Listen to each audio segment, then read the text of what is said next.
Toxic White Males. It's Toxic Femininity, brought to you by Midnight's Edge, with Miss Sarcastic Nerd, Kiki Candy, and your hostess with the mostest, the mistress of mayhem herself, Miss Mary Mayhem. Good evening, good weekend to everybody. How are we doing out there in YouTube land? Do not adjust your set. We do have another male on the panel. You thought I was going to make a color joke, didn't you? You rotten people out there. No, I'm just kidding. No, we have a very, very special guest. I'm very honored and pleased, of course, to have with us Uche Wanere. Did I say it right this time? You said it right. You said it right. And or I didn't even have to ask him. Uche Windu or Darth Slayer. One of those works just as well. That Darth works, see? Slayer. But I'm just proud that I got it right without even asking him before the show. So without further ado, let's get into the rest of our panel. As always, we have with us the lovely Geeky Candy. Say hi, Geeky Candy. Hey, you guys. Tonight, I have to tell you, I'm feeling about as toxic as a man thinking I make a sandwich for him. No, bitch. You're making me a panini. Thank you. I like that. I'm going to pull one out tonight. Right above her, of course, is Miss Sarcastic Nerd. How you doing? Oh, I'm just fantastic, Tom. You're fantastic. That's great to hear, and I know it's a lie. Mary Mayhem, the mistress of mayhem. Mary B, how are you doing? Our hostess with the mostest. Merry Christmas. Merry, of course. You put the Merry in Merry Christmas, don't you? That's right. And I put the mayhem and this nonsense going on, guys. I am so altogether displeased with everything that went down in this movie. But we will, of course, get into that momentarily. But yes, I'm thrilled to be here. All right. Well, let's break right into this then, because we don't have a lot to talk about, but we have a lot to talk about the specific subject at hand. So without further ado, let's get into the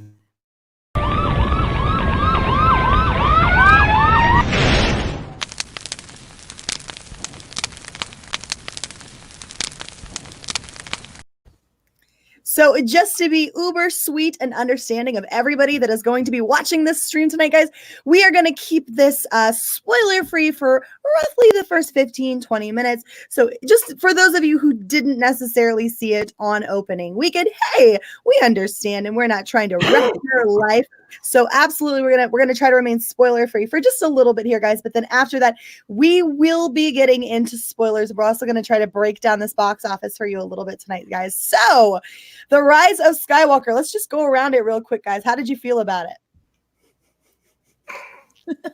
Somebody raise a hand. Pointless. In an attempt to undo the last movie, they ended up going full R and undo the entire originals.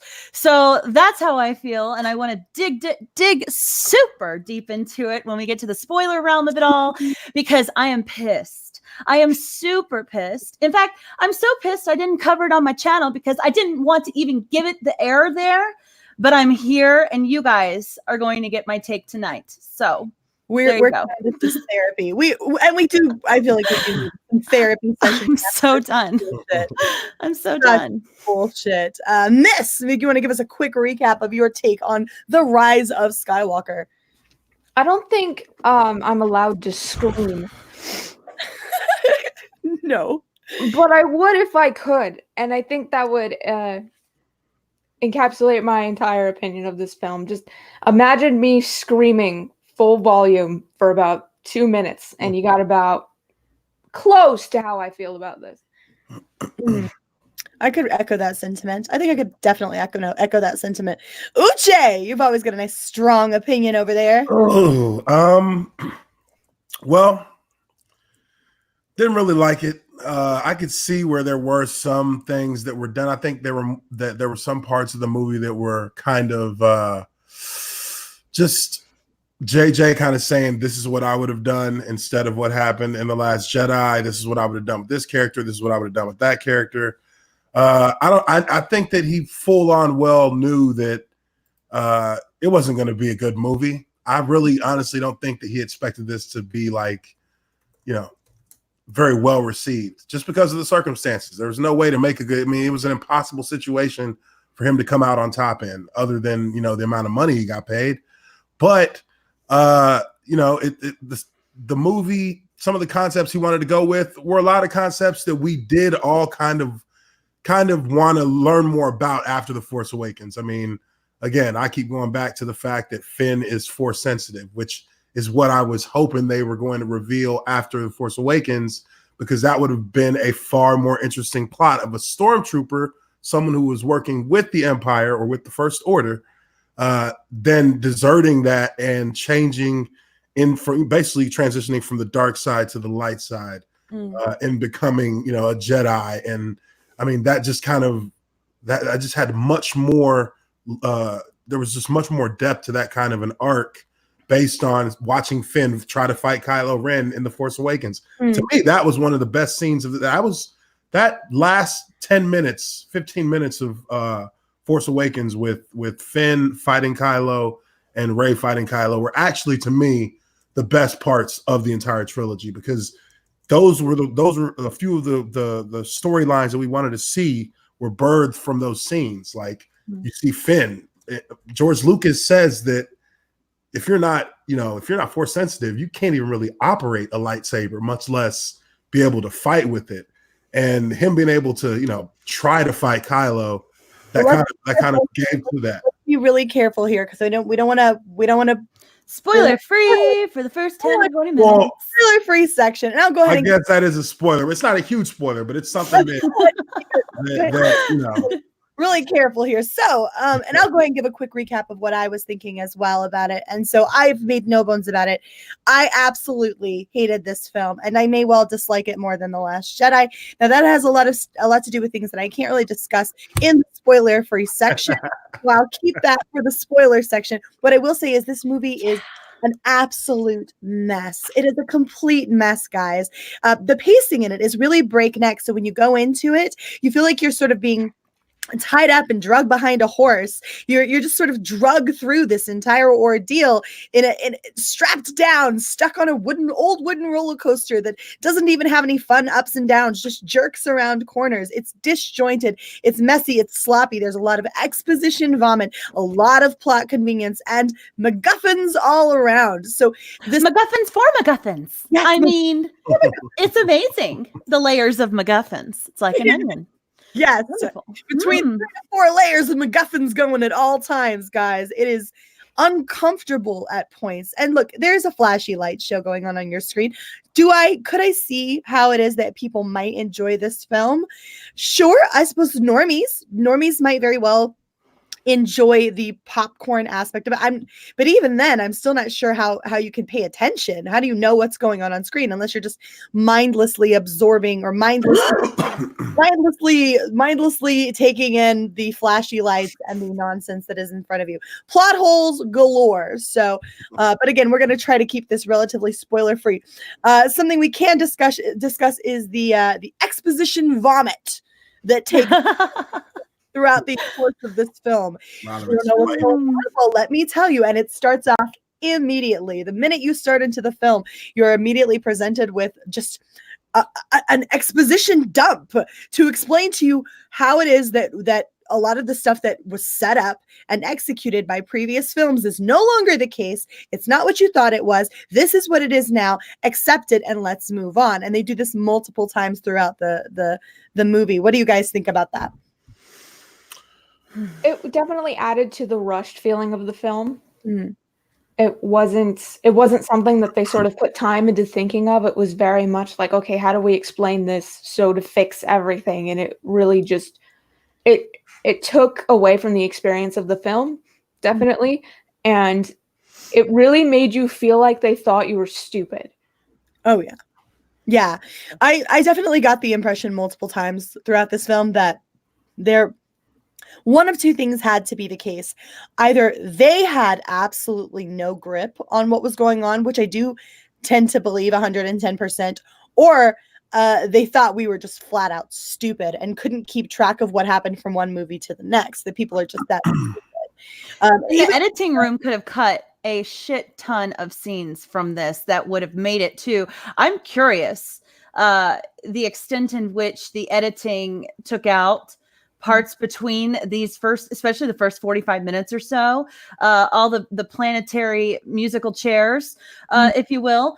And I liken this to an analogy that I used on Midnight's Edge roundtable a couple days ago. Again, I'm a girl from Texas. I eat a lot of steak. I know how to make a good steak. And you don't have good steak with a little bit of fat. You got to have good marbling on a steak. And a movie without a little bit of fat, it makes it hard to chew. You got to put something between those lines for context. Otherwise, they become pointless. They negate themselves eventually. Oh, look, Chewie died. 2 seconds later, oh, he's back to life. You don't even get a moment to think about it. Poe's over here like, oh wait, never mind. Spoilers. Spoiler free.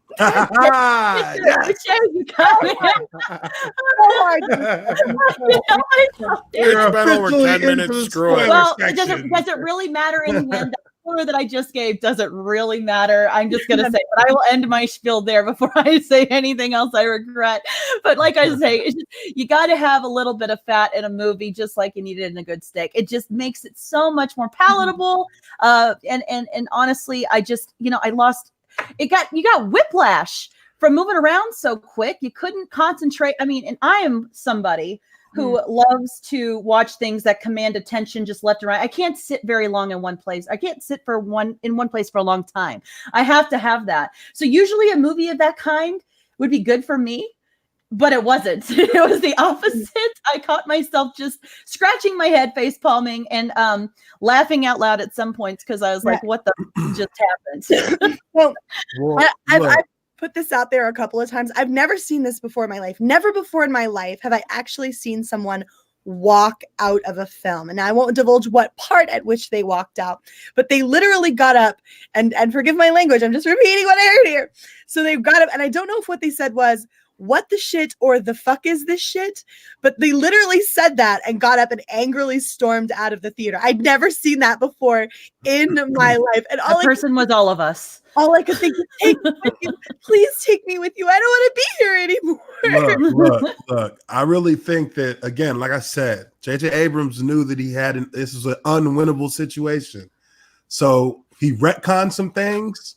He threw a story together. I mean, again, look at what Doomcock said. There's multiple cuts of the movie. So this is probably a Frankenstein movie that, of course, it ends up being terrible because nothing's coherent. But one of the main things I think JJ was trying to do was to retcon some things so that officially that never happened in The Last Jedi, or that's not how it works. And it's not really canon because there's no way, there's nothing else that you could have as a silver lining as to why the movie is set up the way it is. It moves too fast. It's jumpy. It feels like the scenes aren't really connected well. And there's not really there's a lot of things, a lot of plot holes that you can just poke out that kind of pull the movie apart easily. And, maybe the point of the movie was not to make a good movie, but to retcon stuff. So that we don't sit with some of the stuff that we had out of The Last Jedi, which, if that's the case, all right, I can live with that. It sucked. The movie wasn't good, but at least you changed some things back so that it's not, embarrassing like it was after The Last Jedi. Yeah, but they kind of didn't, because they did retcon a few things, but then they doubled down on some other things. And we'll get into that in the spoiler section of this stream here in just a few. Here about like another 5 minutes or so, we'll switch over to a spoiler discussion, because as I said, this is so difficult to do. It's almost been long enough, I think. But... Yeah, do you want to go ahead and switch over? I don't think anybody's going to complain. Thank God, because this is what people are here for. The unfiltered. Yeah, I wasn't. Let them have it. Review. I mean, look, everybody agrees that Luke throwing his lightsaber, his father's lightsaber, over his shoulder in The Last Jedi was a utter offense to everything that is the essence of Star Wars. And so did JJ. And so did JJ. And I just must say make a point of that, which I can accept that and be like, you know what? At least you did that to kind of return some sort of honor to this character. Did you guys see JJ's response to the question about how fans responded to the films and how he feels about criticism and stuff like that? He said it's right. He said it's all right. They're right. All the fans are right. Take some notes, Ryan Johnson. Well, and All look, right. I certainly appreciate that, and I will state this up front. At least this movie is devoid. I wouldn't say devoid. It's certainly not devoid because there is a homosexual kiss at the end, which I personally don't take issue with, except that I feel like Bird Lady's got to get hers. whatever, that's fine. But for the most part, this movie is devoid of politics, right? It's the SJW nonsense isn't really present in this film, and that is one thing, of course, that we have been pushing for. But the other thing, the whole reason that we pushed for the woke politics out of our films was because we wanted a good film, and it was disrupting that possibility. And so, yeah, but get a look, good film. We still didn't get a good film. That was done on purpose, though, right? It was done on purpose that they pulled out a lot of those social justice, identity politics messages, because again, JJ did not agree with the fact that it was in there to begin with in The Last Jedi. So I think a lot of this is a pure affront to everything Last Jedi for the sake of giving too much room here, because if I recall correctly, he was also on the you just didn't like it because you're sexist bandwagons for a while there. He's not completely innocent here, and back when it was much more trendy. Nobody's hands are clean. George Lucas should have never sold the franchise. Yeah, why did he sell the franchise? He sold the franchise because he hate sold it because he was tired of dealing with the extreme critiques. Yeah. That is Star Wars. That's just part of the culture of Star Wars. Just the same way as it is with Star Trek. You have fans who have invested their lives. Some people live part of their life based on some of the principles that the original trilogy put forth for society. So people are going to be very, they're going to be very hard on it if they feel like it's not living up to what they expect. I mean, that's what we all want, right? To be able to have that right to do that. But he messed up by letting that get to him to the point where he wanted to sell it. But away from the George and the J.J. Abrams stuff, let's go ahead and steer this back towards the spoiler review here. So I personally, for me, the biggest issue with this entire film, and look, it is a mess, and there are so many issues to touch upon here. So, but for me, as a Star Wars fan, and look, that's how I went into this film. I stepped into this as a Star Wars fan first, above and foremost, because I started loving this film. I started loving these films originally as a child, because I fell in love with Luke Skywalker and the sacrifice made by Anakin Skywalker. Anakin Skywalker. He didn't die as Darth Vader. He died as Anakin Skywalker. I fell in love with the story of the redemption of the father by the act of a son. And so that's why I came here, right? That's why I showed up, because I love those films, and you need to expand on that story, not destroy it. But destroy it is exactly what they did in this film, guys. If you did, in fact, go into this theater as a Star Wars fan and loving those originals, and that's why you came in, be prepared to be bamboozled, be prepared to be hoodwinked, because that sacrifice and that saving of the galaxy is no longer in place. Your chosen one is now Rey Palpatine. That is your chosen one. That is the one who managed to legitimately defeat the evil in the galaxy far, far away. Anakin Skywalker no longer accomplished that goal because Palpatine never went away. In fact, he not only didn't go away, he got jiggy with it, had a son who had a daughter, who then turned around and was the chosen one and managed to take him down. So Anakin's sacrifice meant nothing because he never went anywhere. He just chilled out in the outer regions, making up a big old fleet of ships. And it wasn't even Anakin's sacrifice just alone that pissed me off, because let me tell you, Anakin's my favorite character throughout the entire franchise. I love Anakin. I love Clone Wars because of the perspective that we get, the additional story that we get with it. Like the art. bad boys. Anyway, so what I was gonna say, now you got me all flustered. Let me think about it. I'm sorry, you were talking about Anakin, your best boy.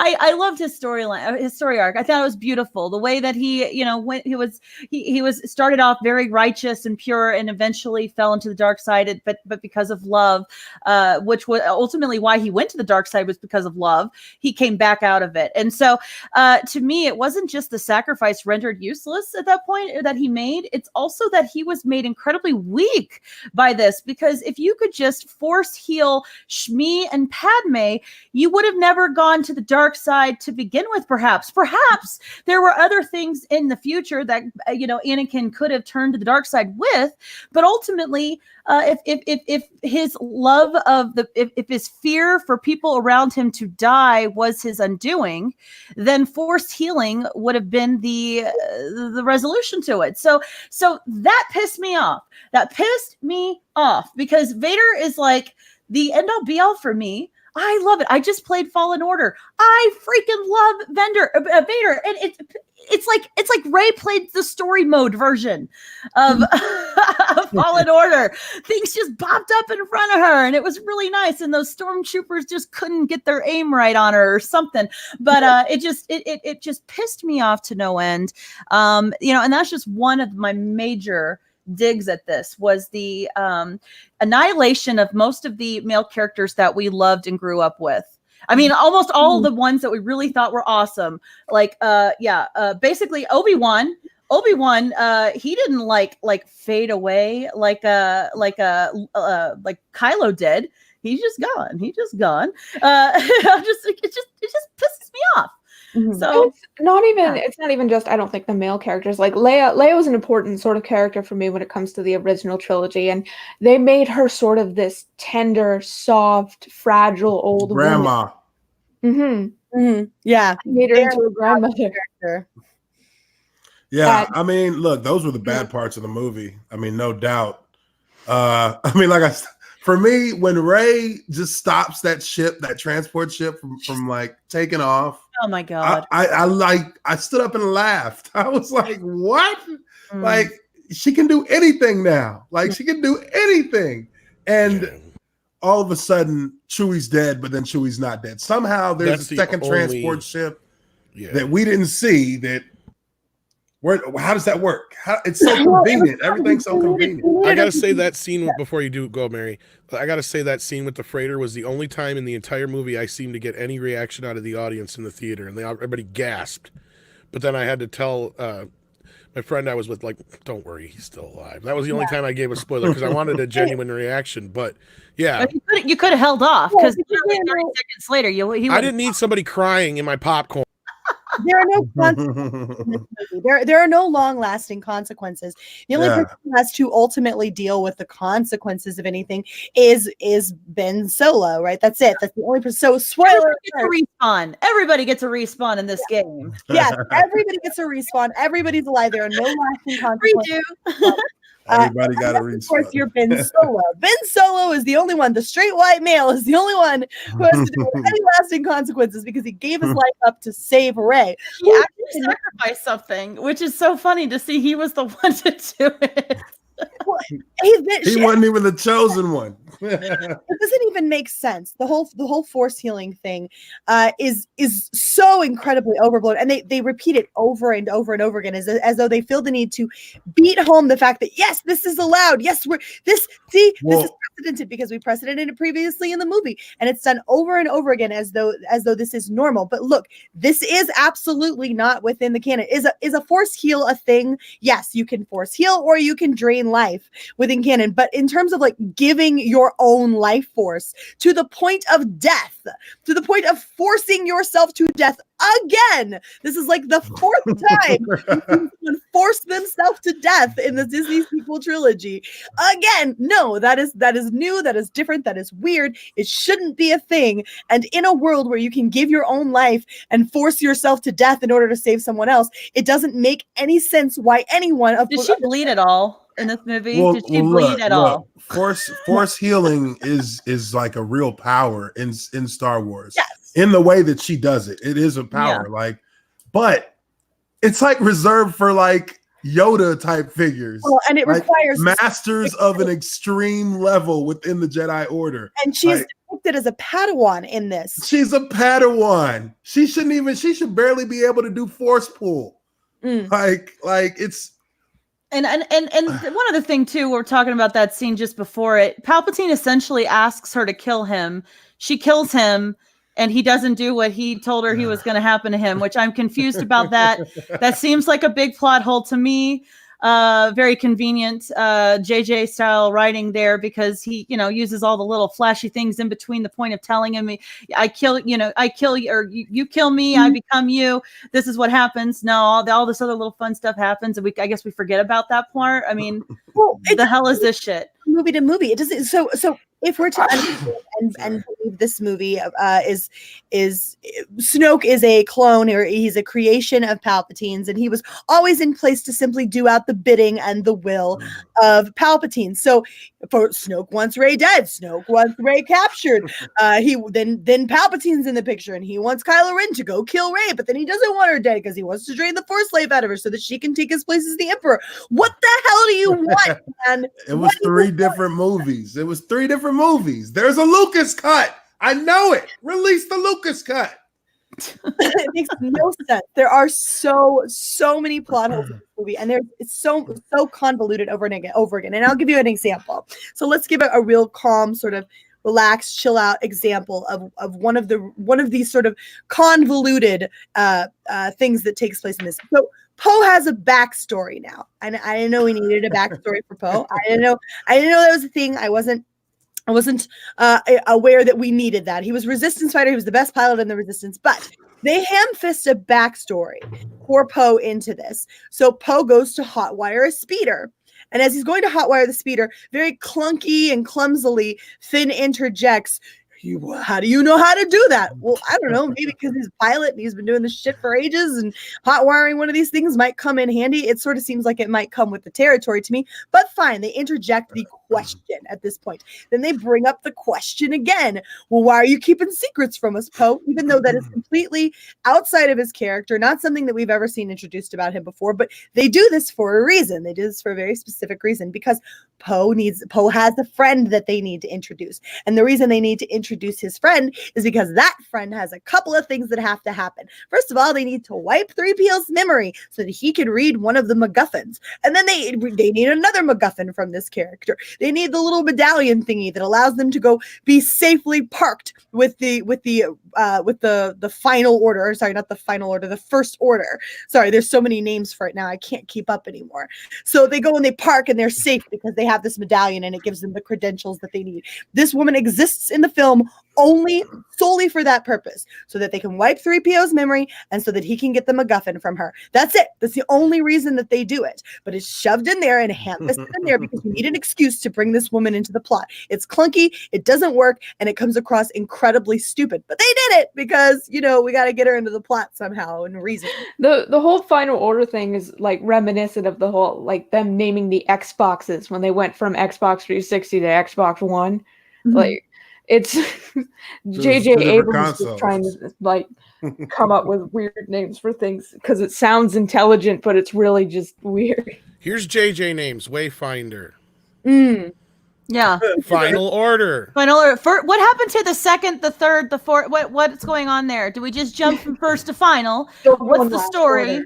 Just the middle confused. order really sucked. I don't like to talk about it.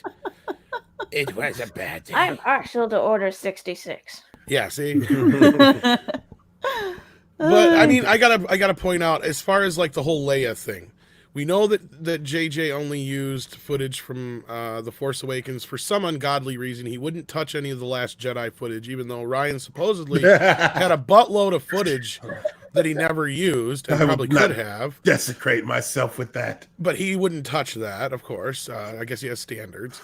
So instead, he uses in my opinion, I don't know what you guys think. I think that Luke and Han are delivering all of the dialogue that Leia was meant to deliver, and the only reason I feel like they didn't fix The Last Jedi in the year that they had to fix the film after the passing of Carrie Fisher and had her be alive at the end of the film was so that Luke could be a failure, and Leia had to be the one to train her.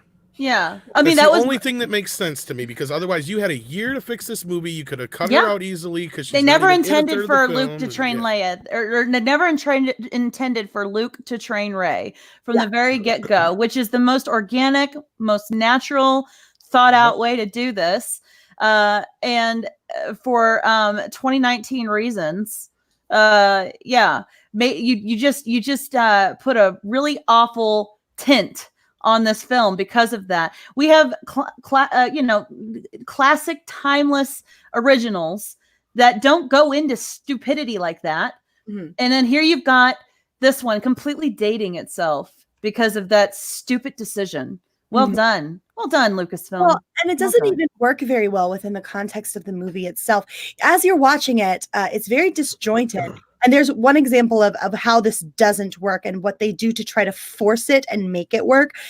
So Rey gets done with her training, and the session doesn't go so well, guys. And so she comes to talk to Master Leia, Master Skywalker, right? She comes to speak with her, and the dialogue is clunky, and it doesn't go over super well. And so she says something to the effect of, BB-8 chimes in, and he says, as she translates it, "No, you can't do it for me, BB-8." And it doesn't work in the moment. You're like, what the heck? What do you mean? No, you can't do it for me, BB-8. And then she says, Leia says, "Never underestimate a droid."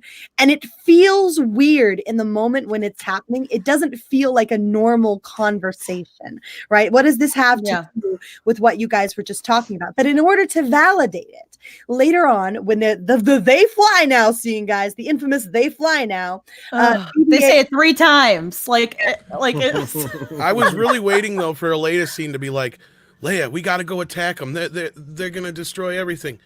I would really like some popcorn and juice. So in that scene where BB-8 is on the little cruiser with them or whatever, he kicks a gas can, and it goes off and it explodes, and it discombobulates the stormtrooper, and then the stormtrooper goes flying off and he explodes. And then you see Rey, you hear Rey validate what Leia had just said. Never underestimate a droid. Never underestimate a droid. It was so ham-fisted just in order to validate that moment of Leia's dialogue. And this is a consistent issue throughout the entire movie, where Leia's there, but she doesn't belong there. She doesn't fit there. And it's very discombobulating. It's very discombobulating. Yeah, and when they reuse the same shots multiple times, it's distracting of her just gazing up. At the end of everything, when they don't have a thing for her to respond with, because I like when you're looking at the back of her head. Mm-hmm. Yeah. Yeah, and it's obvious that it's not her. Yeah. The stand-in, yeah. Yeah, it's like, yeah, that's not her. Yeah, that's not her. Well, I mean, the droid thing, I'm pretty sure that deleted scene is on the Blu-ray, where that line comes from. I saw it. Because I believe Mahler even said it the other day when I was watching EFAP, or yesterday or whatever it was, because I brought it up too. I'm like, I'm sure I've seen that scene before, and sure enough, I think it's on the Blu-ray where she's talking to that fat pilot guy. It's not whoever she's talking to again in the movie, but at least the line with the droid thing kind of ties into 3PO as well, and I'll give him that. But no, the rest of it is so out of place, and people are doing her dialogue to her, and it was just like, why? Why did you do this to this poor woman? I don't know. I just had to say that. The explanation of her death is such a bizarre, weird moment. So it comes out of there's a line dedicated to it by Maz Kanata. So Maz Kanata is chilling out, and this is right just in the process where Rey and Kylo Ren are having their big old sword fight on the remnants of the Death Star, and then all of a sudden, out of left field, you see Leia get weak, and she sort of crumples over a little bit, and she starts to walk off. And the explanation, even though this came out of left field, is Maz Kanata blurts out something to the effect of, "It will take all the strength she has left to reach him," or something to that effect, right? And so you see her crouching off and going out, and then she's dead, Yeah. She, Overdosing on the Force thing. It's like, oh, they meant that literally? yes. I forced the Force too much. I forced just a little too hard, like my brother, and like my son will later. I forced just a little too much hard, force. and I die. I die now. Can we get this super chat real quick? Thank you so much, Namco's, with a £5 super chat. Or that's £5. Go ahead and read that, Mary, if you'd like to. So why? Thank you so much, Namcos. He says, why do they keep calling Anakin's lightsaber Luke's? Luke's was green, and we hardly ever see it in the Disney trilogy. So it is true that we only see Luke Skywalker's saber just a handful of times. I do agree it was Anakin Skywalker's lightsaber originally. Certainly it was handed down to Luke. It should have stayed with Luke if it were recovered the way Maz Kanata, who by the way never explains where the hell she found it. If it were recovered, it should have been given back to Luke, but no, Rey Spoilers, it was eBay. she got it on eBay, right along with the script for The Rise of Skywalker, I'm sure. So no, but it was originally Luke or Anakin Skywalker's saber. But things like continuity don't matter so much to Disney Star Wars. They just don't care so much. It's not a big deal to them. They're not sure why we're all so worried about it. So thank you so much for the super chat. Now, Thank you. I forgot what we were talking about for the super chat. There's so much. I'm just going to start off with another subject: the MacGuffins. The MacGuffins for the MacGuffins. Why the hell do we need two wayfinders? Why did we need? Who made two wayfinders? Why is there a dagger with directions to There's wayfinders? There's three. Yeah. What is the point Actually, of all there that? is two, It's but yeah. yeah, they do a piss poor job of explaining how she gets that fucker on the island. She reaches into the burning ship. They show it for a quick shot. She has like intrinsic MacGuffin finding force powers, I feel like. But let's mention though one thing about this force thing, not to interrupt you, Geeky Candy, but this whole scene with her going to the Death Star is just as bad as Canto Bite. It wastes an hour of the movie for nothing. Yeah. It accomplishes nothing. Yeah. It is. Yeah. One epic treasure hunt. That's what it was. I think, because it really does just feel like a time waster, a time filler. You're just all leading this up to one moment where you're trying to get them in the same room as Palpatine, and it doesn't come across as fluid or organic. It literally is a freaking quest. It's instead of building up the background of Palpatine, how he got back, or whoever the new baddie was, they chose that to be the filler of the. Why? It's like video game plotting, like some of the reviewers said. It's like the questing, the massive like questing and grinding, like video games. Grinding. Yeah, that mana, man. You got to find this, to find that, to do this, to go find this one again, to lose this person, to get them back, and to go forward to the. Yeah, man. Breath of the Wild had it much better laid out than for sure. Jesus. Just kill 12 trolls or something. I love Carbonite Dreamer in the chat says Goonies coin dagger of power. Exactly. They ripped that straight up. Does someone want to explain to me how it is that a dagger that presumably was created prior to the events of the Death Star falling, because you gotta be able to read the dagger to find this stuff, right? So how did you create the dagger prior to the events of the Death Star falling, but then it lines up with the wreckage? Yeah. What? That doesn't even make sense. Why is the Death Star even wreckage? Yeah, that's my first question. I like that the Wayfinder, or I like that the dagger, like to point it perfectly right there. And it's like, dude, like the size of good. Really?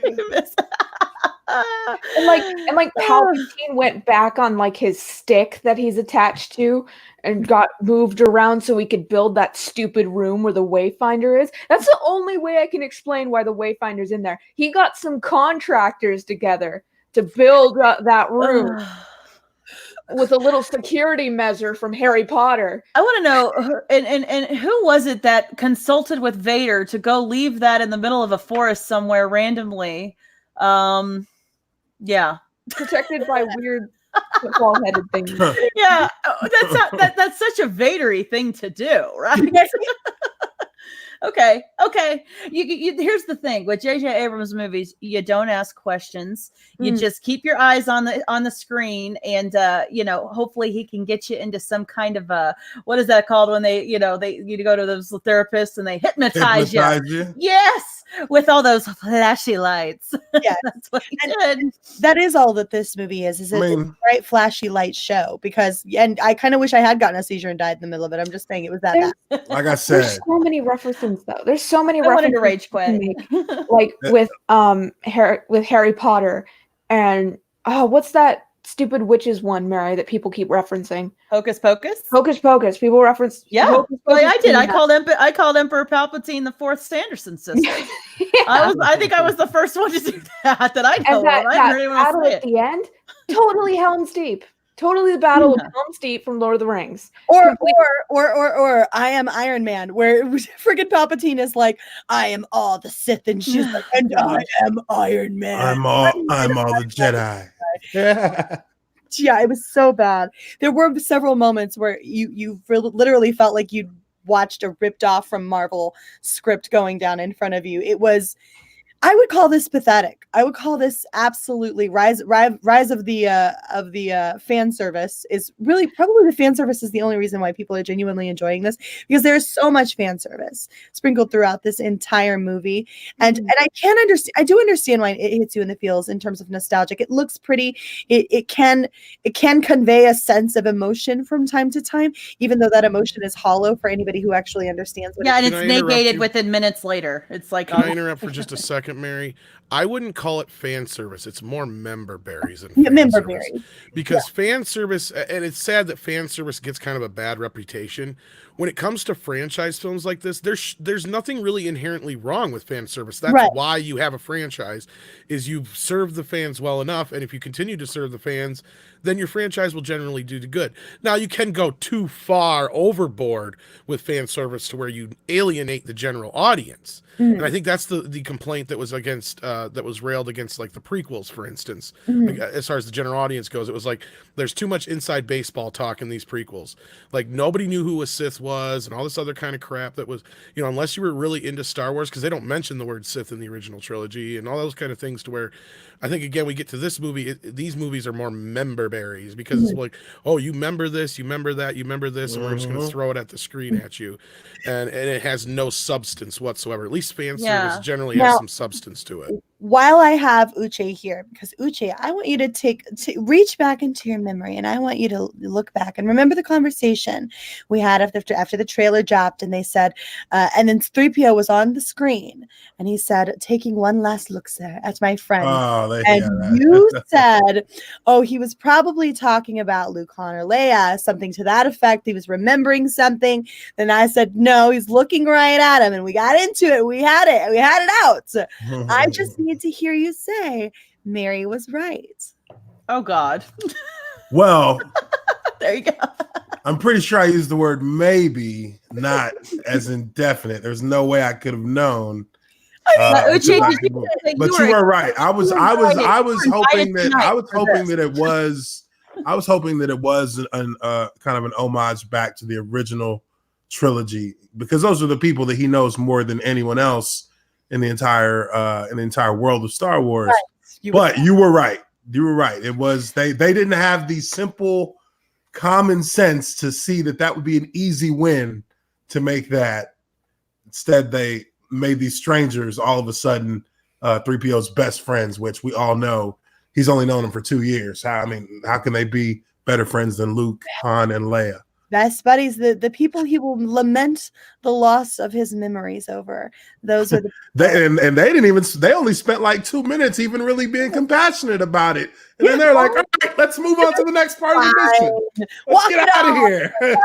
Dirt in it, you find. And funny enough, he was fine. He was completely fine, because there are no stakes in this movie. There are no consequences. He's not dead. 3PO's memory is wiped. 3PO's memory is not wiped. Rey is dead. Rey is not dead. The only person who has to deal with any long-term consequences here is Kylo Ren, Ben Solo, because he actually dies giving his life for a Palpatine. And then said Palpatine goes and appropriates the name of Skywalker's, and she is now the chosen one. She's now eradicated the evil from the galaxy, guys. Don't worry, she's got it this time. It's the half Skywalker gives up his life for the full Palpatine. After she made out with her cousin. Yeah. Thank you, Disney, for reinforcing the concept of incest with your family. Hold on, whose cousin? Kylo is technically Rey's cousin. How so? Well, Palpatine, this is canon. Palpatine is not midichlorians, and he created. No, he didn't. He didn't create Anakin. Anakin is a response to what they were doing, meddling with the Force. That's what I was told. Who told you that? No, they look in the comic book. They hint that could be a possibility, but in the actual material that hint is based off of, It was the response of Darth The Force. Plagueis' manipulation of midichlorians to Yes. try to create life. The fact that he was pulling so much of the Force into trying to create life for the dark side, Yes. the Force responded. Now, Palpatine was part of that as well. But Palpatine learned about it after the initial actions of Plagueis. Yeah, When he Lord is a Plagueis told him. He is a virgin in the Force. The Force itself So the is Force responded by creating life that would oppose and balance what they were doing on the dark side. Yes, Okay. but it's still a hilarious notion, and I'm sure some people will bat that around. But either way, you still have the only remnants of the Skywalker line.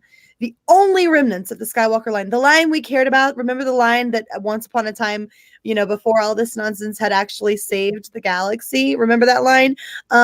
The only remnants of that is now dead because they gave up their life for a Palpatine and decided, and we still don't know why she died. We have no idea why she died or why that it was even necessary. I love how she died though. It was so graceful. It was so just I'm gonna take a moment. I'm gonna take a cat nap.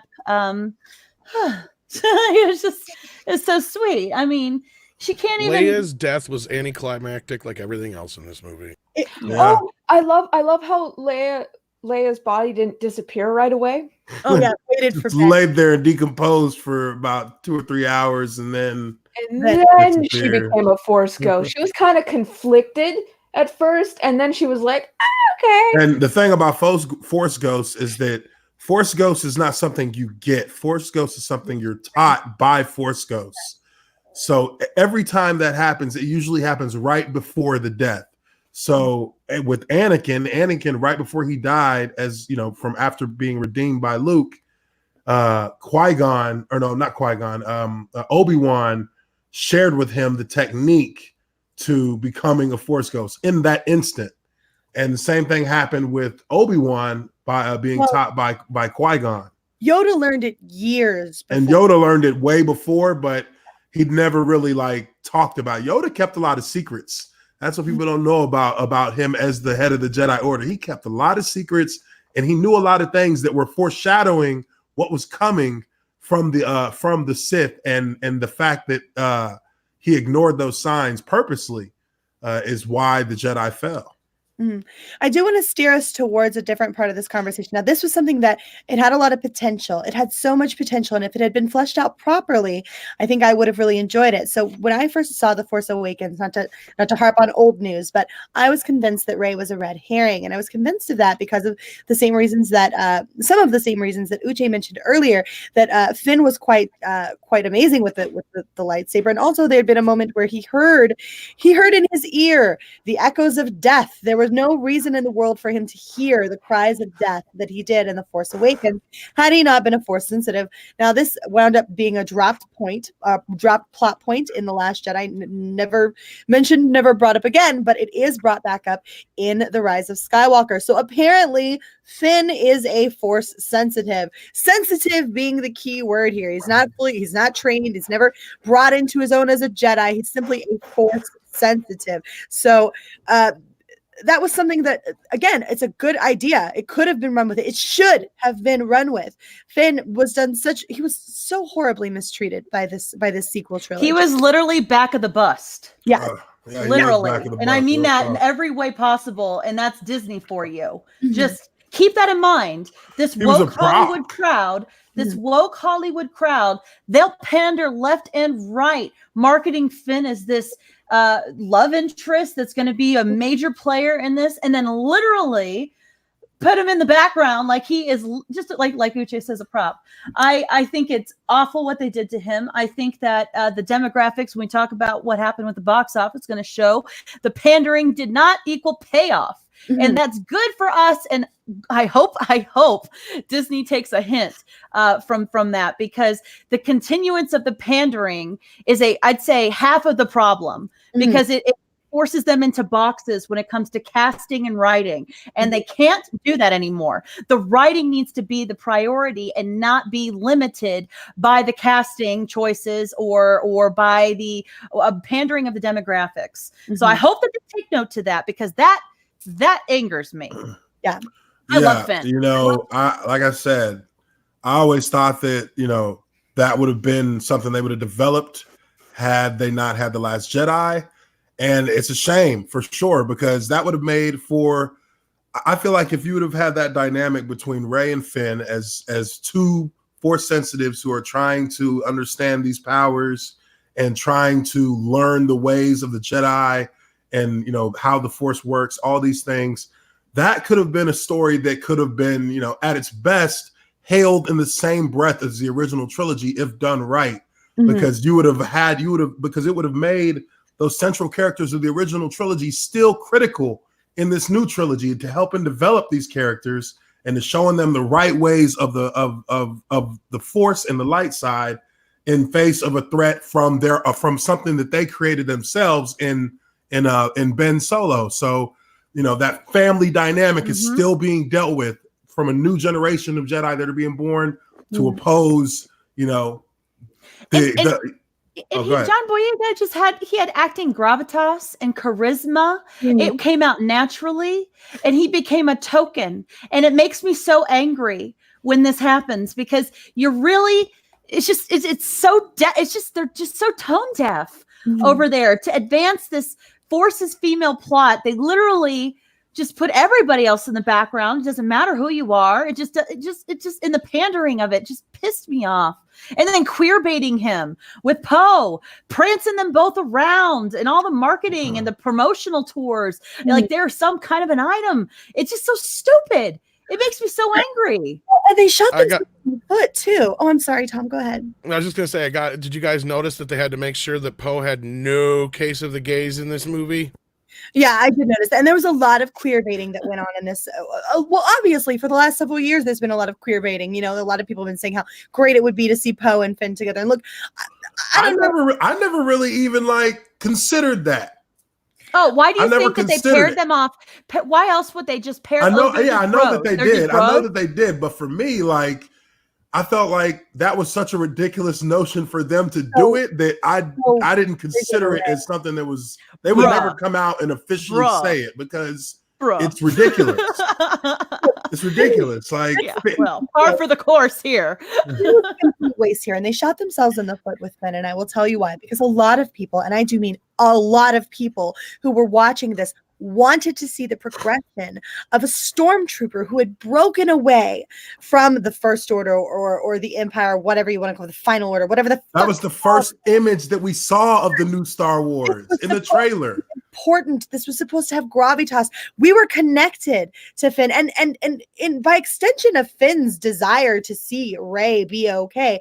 I had this much desire to see that she was okay, not because I gave a shit about Rey, but because I wanted to see Finn be okay. Because I cared about what Finn cared about. I liked the character. He was the only new character that I genuinely enjoyed in the new Star Wars. That was it. And you shot yourself, because so many of the fans would have jumped on board with a Force-sensitive person who had been snatched up from his family and his home, drug into the Final Order or to the First Order, and been taken out, or managed to find a way to take himself out of that situation and to map out a new life for himself because he's a Force-sensitive and he's been called to this grand adventure. I would have been on board for that. I would have been so on board for that opportunity.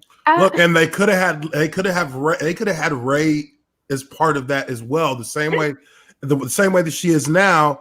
And like I said, you have now your new generations, Luke and Leia, to in effect, because you have two focuses, two Force sensitive characters that are going to be developed and are going to be in close connection with original trilogy members, and it allows you to pass the torch to a new generation of characters in a respectful way. And it's a straightforward, logical path to take, and they didn't take it. And I think that has to do with Rian Johnson, because I'll give J.J. Abrams the benefit of the doubt and say it's 50-50. He would have taken that route, and if he had done episode 8 and maybe developed it maybe different in a little bit different way, but still would have kept the focus on those two characters, because it seemed like those two characters were the focus of the entire Force Awakens. So Yeah, lost potential, as Lone Star says in the chat. It's so much lost and wasted potential. There were so many threads from The Force Awakens that JJ just didn't have time to pick up on. He just couldn't. And look, I'm not saying that I think JJ Abrams is anything other than a hack, because I do believe he's a hack. But there was something there to work with, and I wanted to see what happened with Finn here. And you completely and utterly wasted that. All you did was chuck in this sort of Hail Mary pass. Oh yeah, he's Force sensitive, guys, so you should care now. We realize it's literally the last second. They also turn him into an incredibly thirsty guy. Literally every female that crosses his path, he gets completely obsessed with. So there's this new girl in this movie where she happens to also have broken away from the First Order. She was a stormtrooper and she managed to get away. She's also Force sensitive, and so he connects with her. So thirsty over and over and over again. Why can't this poor guy catch a break? Why can't he just find one person who reciprocates all these feels he's got all the time? You wasted John Boyega, a legitimately good actor. I legitimately enjoy this guy. You wasted him, turning him into a thirsty boy who chases around after Rey, who chases around after this other stormtrooper chick, who just follows them around like a lost little puppy dog. But he's got the Force now, guys, so isn't that interesting? Don't you think? A little bit, maybe. I do want to argue. Sorry, really. No, go ahead. Quickly. Finn's character, for me personally, was ruined in The Force Awakens. I feel like he had a lot of potential that JJ opened with, definitely, but did not continue with or focus on enough in The Force Awakens. His character, I made a video about this, should have been a lot more intense. Should have had a little more depth to him, being the experiences he had as a stormtrooper. He's too funny. He's too social. His character just didn't make sense for me at all in The Force Awakens. So saying he could have had potential in this movie is not something I agree with. I get where you're coming from, Miss. I mean, the last part I'm not going to really, whatever. That's, personal opinion, like you said. But you're right. He did not act like somebody who would have been brought up in this world. And I got to point this out. I don't know if you guys remember the South Park episode where Cartman started putting kids into couples and everybody started noticing he was doing it by race. Did anybody get that kind of a feeling like they were pulling the whole, here's a black girl so Finn can have somebody. Oh my God, yeah. It was such a token South Park and the nuanced hinting that the only other black person we know of, Lando, practically. I mean, there's Mace Windu, but I mean, just must be related. Okay. Well, he was in the original cut, I think.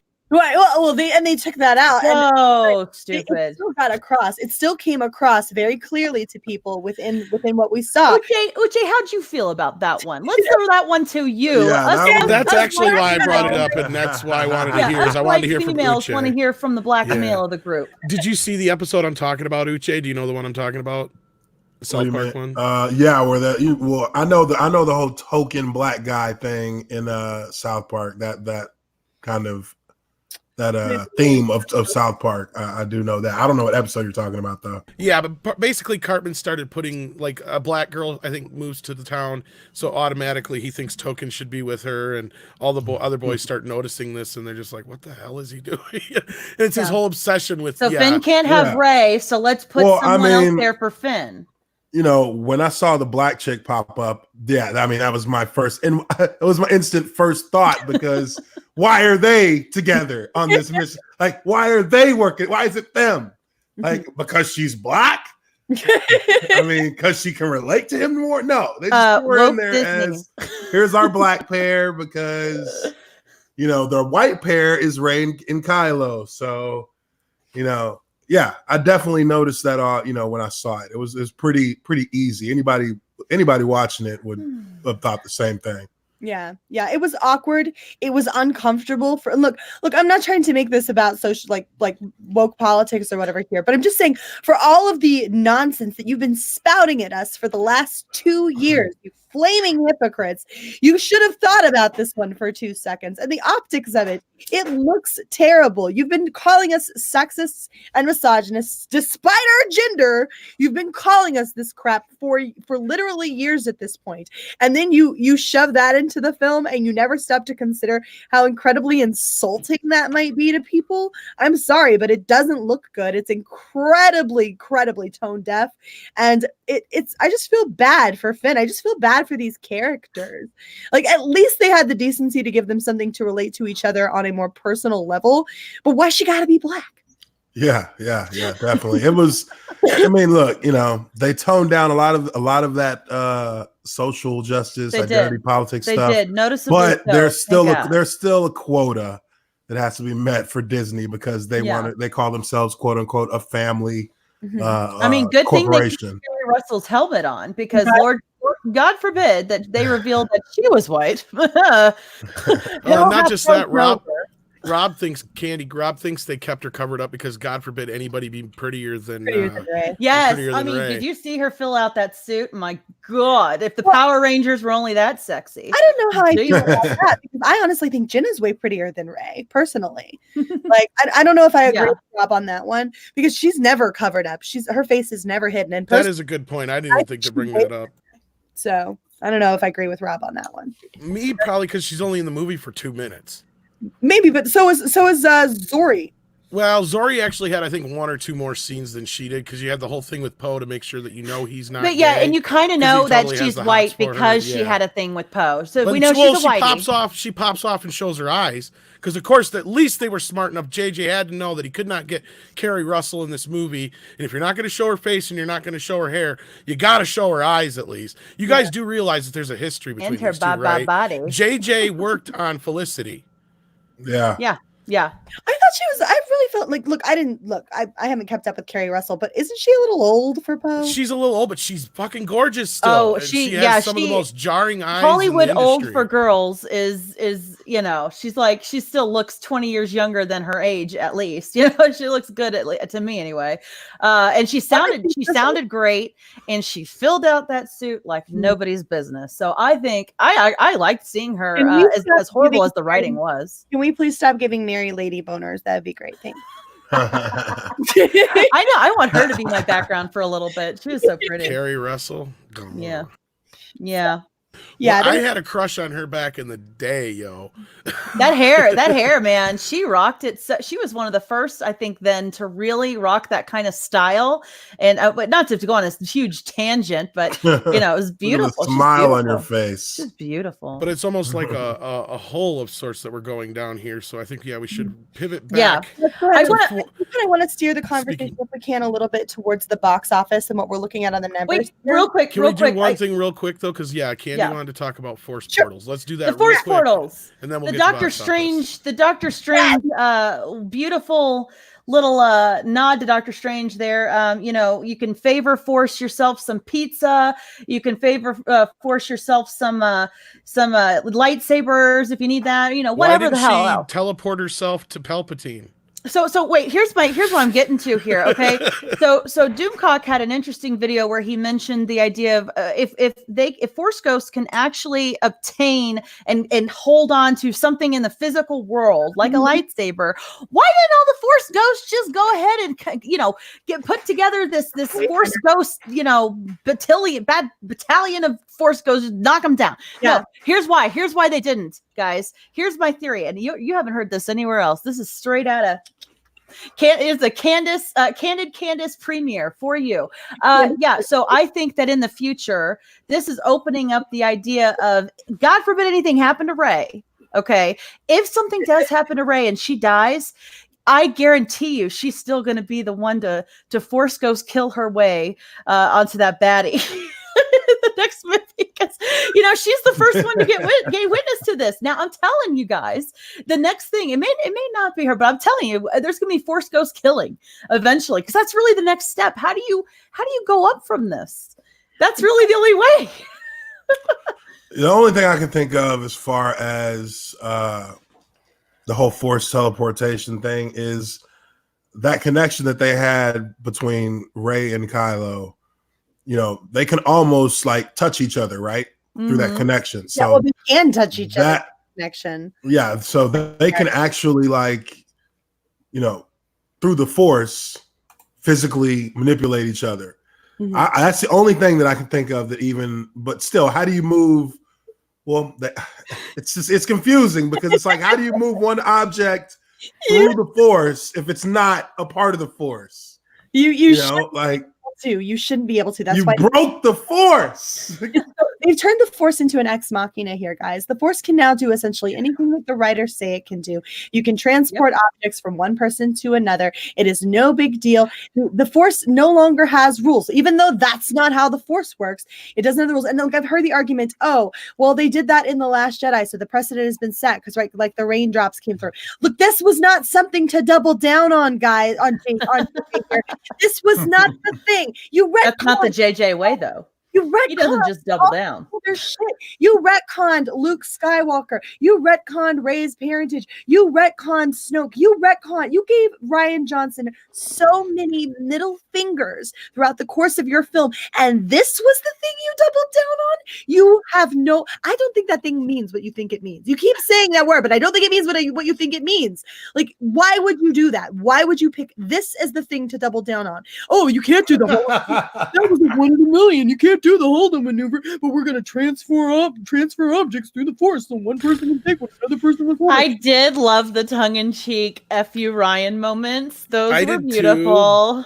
Too, but I felt those really are nice, but I felt like the Holdo maneuver moment was like a wasted moment too, because you could have had 3PO. I mean, like 3PO was used fairly well in this movie. Unfortunately, everybody treats him like shit, but like that would have been a moment where, you know, they bring up the Holdo maneuver and then you have 3PO go, oh, the Holdo maneuver has a success rate of 3,700 and 1,021 to 1, you know, or whatever. And then everybody just kind of looks at each other like they're going to ignore him. And then like, you know what? Wait a minute. He's probably right.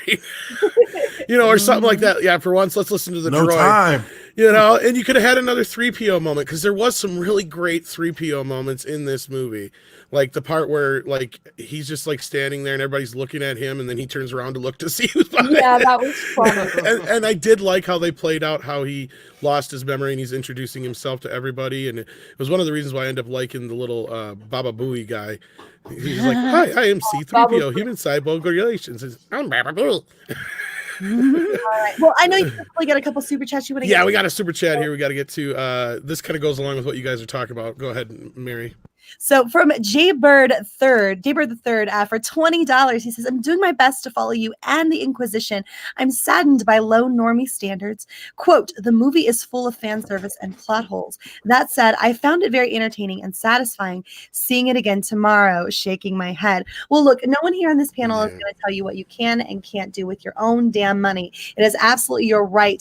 However, we also won't make apologies for how it is that we feel about it either. So absolutely, if that's what you want to do, if that's what you want to support, then you are welcome to do that, sweetheart. And no one here is going to tell you. No, he's quoting somebody is what it looks like. Oh, the movie He's is saying that people are saying, oh, the movie's full of fan service and plot holes. That's sad. I found it very entertaining and satisfying. I'm going to see it again tomorrow. Oh, okay. Shaking my head. Yeah, I'm not like, sure who you're quoting here. I do feel sad for that person. I do feel sad for the people who want to spend their money on this multiple times because I don't understand why it is that you would want to contribute to a company that clearly has no idea about. Probably just understand the first 45 minutes again, because Lord knows I didn't get it. No, but I want to say that before, when The Last Jedi happened, no one could admit that it was bad. No one, not one single person who liked it could say it was bad. It was the best thing that hit Hollywood, best movie since anything ever, better than Citizen freaking Kane. They were saying. Now, The Rise of Skywalker is getting. It's full of fan service and plot holes, but I liked it. That's fine. That's perfectly fine. Oh, yeah. The more I talk about it, I will have to say the more enjoyable movie is probably this one compared to The Last Jedi. Yeah.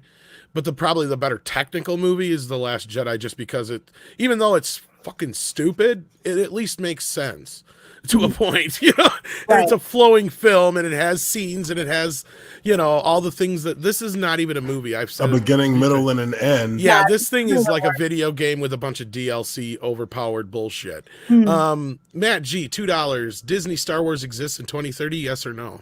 We'll get to that when we get to the box office here in a few minutes. How about that? Yeah. How's that sound, ladies? Let's finish up let's finish up the plot hole discussion. Did I miss any more super chats, or was that all of them? There was a couple in the beginning, but I don't know what those I were. only got the one from the beginning, but I haven't seen one We since hit then. everything. I'm pretty I sure think we've got them all.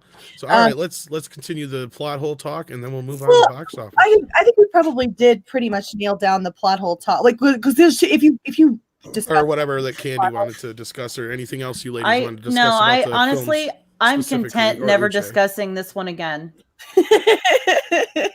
I just feel like it's I'm not even very kidding. like Like this is it for me. I'm not bringing it to my channel. You guys, this is it for me. I didn't like it. I didn't like the movie. I understood some of the things that they did and why they did it. But I mean, again, at the end of the day, we look back on this whole sequel trilogy, and it was just a big fumbled opportunity to actually put out something that would have been worthy of the Star Wars brand. Mm-hmm. I just don't think that this is a worthy set of movies, a worthy trilogy of movies to what people who are real fans of Star Wars expect. Like it's not acceptable, and it's just not going to be something that's ever going to. It's pulled the brand down to a point, and it can never get back to the certain height that it was at one point because of this.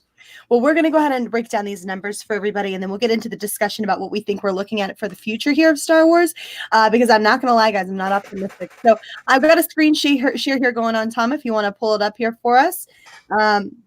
Before we move, since Jaybird brought up yes. So we are talking real quick, guys. I will go ahead and bring this up.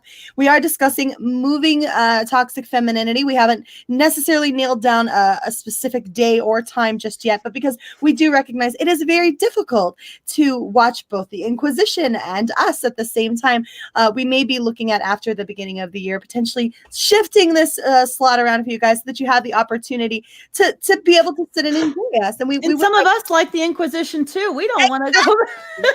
Yeah, well, what happened was, I think when we first started this, they were doing the Inquisition earlier, and then when they started doing the Watchmen reviews on there, they moved it later, so it became a conflict. So yeah, we're definitely going to work on that. We do have a really nice super chat to hit before you guys do get to this, though. Matthew Sturgis, thank you so much. $49.99. What a Merry Christmas for us here at Toxic Femininity and Midnight's Edge. Rise of Skywalker was a janky mess, and this trilogy was dumb and aimless.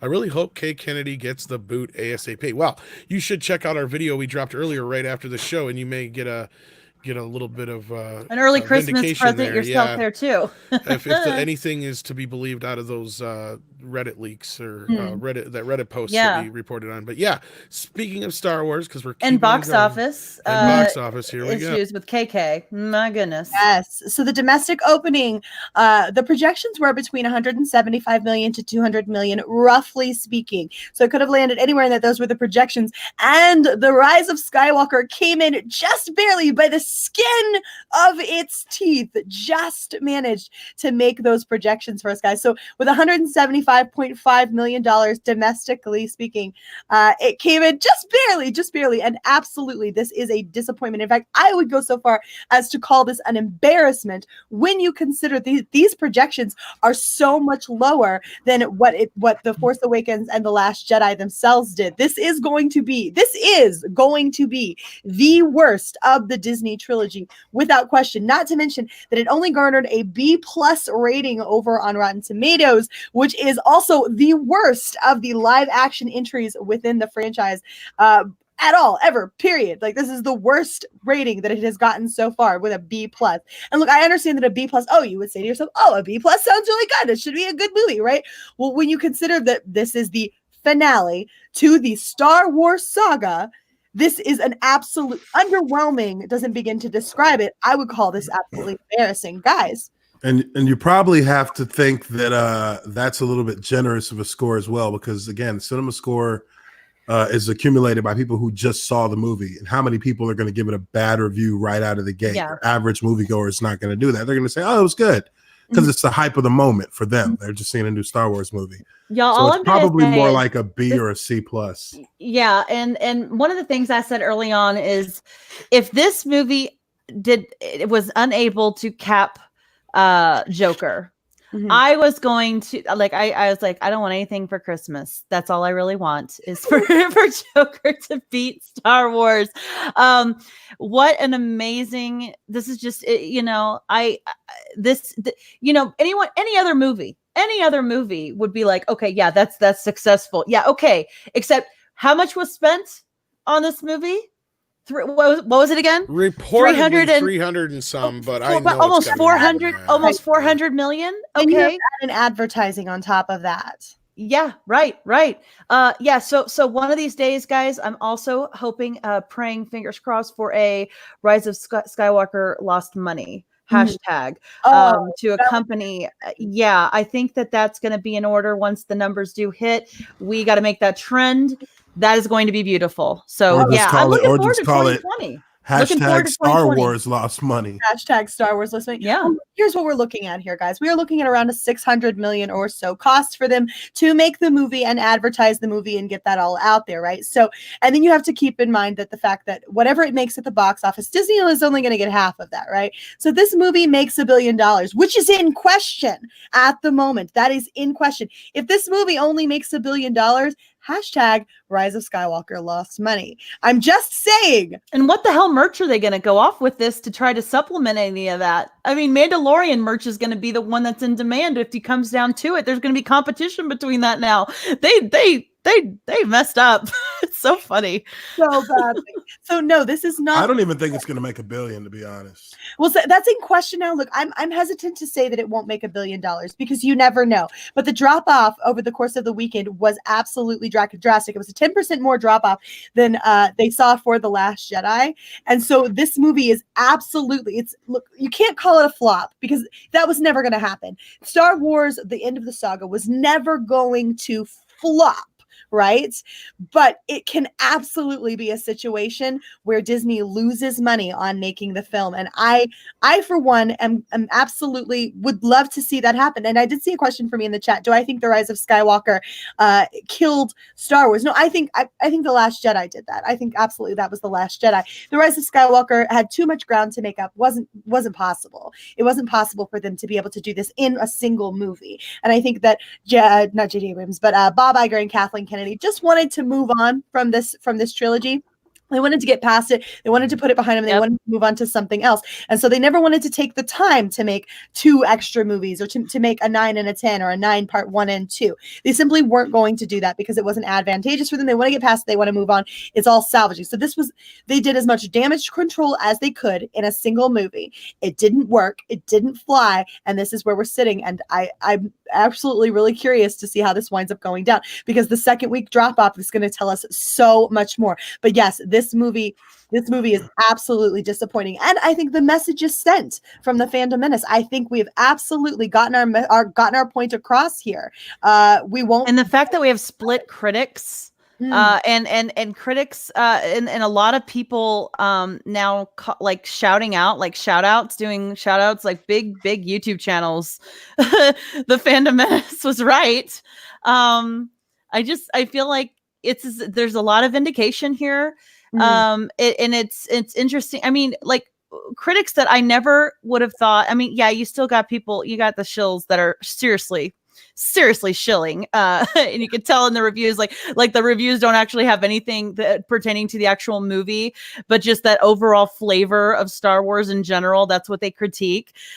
So stupid. But yeah, we have critics like from Collider and from other other ones that are usually very positive to it, and just like, what the hell, you guys? Like, it's just kind of fun to see people coming around. Well, you have to remember with these critics, a lot of these critics were ones that just adored The Last Jedi. So a lot of these critics are a lot like the TLJ supporters and defenders out there. That's who true. feel betrayed right now. They're like, F you, JJ. We got our way, and it's going to get worse this summer when Ghostbusters drop. When Oh Ghostbusters my drops, gosh. and if it's good, are they gonna freaking come out after us like you wouldn't believe? They're Come at me, first bruh. you did it Come to at me, Star bruh. Wars, and now you did it to Ghost. It's like, how does it feel? Let them try. I think it's great. You know, did anyone just explain to these people that are complaining about it that it's just a movie about it's just a space movie about space wizards. It's just a kids movie about. Isn't that what they told all of us? And now they're the ones complaining. I'm just confused. Does that pertain to them? It's a kids movie. Miss, since you're so quiet, why don't you read a couple of these super chats we got here to catch up on? Okay. She can't be a girl. Ooh. Nice. That's right. Greetings and salutations. Here's my can't be a girl, Miss. From Namcos. Namcos. Yep. Namcos, $5 that are not American. Disney started by not understanding lightsabers. They ended by not understanding Star Wars. Agreed. Very poignant. Yeah, you can put that first or second. Either part of that sentence works. Yeah. I mean, they didn't understand Star Wars, which, I mean, when you don't understand Star Wars, you can't understand how lightsabers work. But it's a true statement. From a Kulex 81, $5. This is not the final of the Star Wars saga. This is the final nail in the coffin for the franchise. The finale, yeah. I wouldn't call it a final nail in the franchise. I mean, look, I would like to think that regardless of how bad this Disney trilogy is, the Star Wars brand can still operate as an iconic brand. It just needs the right kind of people kind of riding the ship. I mean, look at what Dave Favreau's doing with The Mandalorian. John Favreau, my bad. Yeah.